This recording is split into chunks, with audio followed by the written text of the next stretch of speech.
60 years of life lessons in under 3 minutes. Hi, my name's Ed Riggins, but most people just call me Riggo, and welcome back to Thoughts for Thursday. I just celebrated my 60th birthday. With the hope that you'll find them useful, here are 3 ideas that I want to keep in mind as I navigate the future. One is this: the body is not a thing, it's a process. This molecular configuration through which my consciousness is experiencing life is not a thing, it's a process.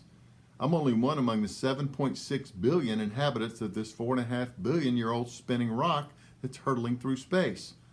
I'll join those who've gone before me in about 25 or maybe 30 years, or maybe at the end of this sentence.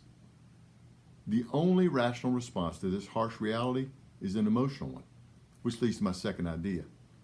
Gratitude fixes almost everything. I want to awaken every morning for the rest of my days and have my first conscious thought to be, oh my God, I'm still here. And if I reach over and realize my precious wife is also still here, I'll have the good sense to begin my day overwhelmed with gratitude. The sense of entitlement that clouded my judgment as a younger man has been obliterated by a combination of hard spiritual work and the realization that I have a limited amount of time left. This leads to my third idea. ROI is a useful model for making decisions. I've enjoyed business success by never losing sight of the return on investment calculation, and this mindset can also be useful outside the world of finance. Sometimes the return in the ROI calculation, what I take, is something measurable like money, time, or expertise.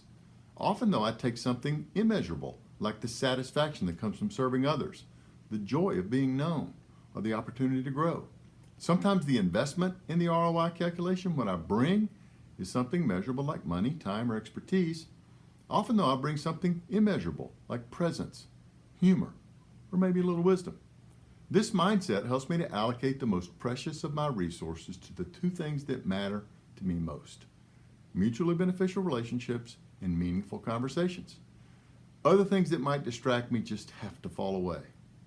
Like me, you're experiencing this thing we call life through this process we call a body. My hope is that you'll have much to be grateful for and that you'll be courageous enough to allocate your finite resources carefully to the things you value most. Thanks for joining me. Doors closing.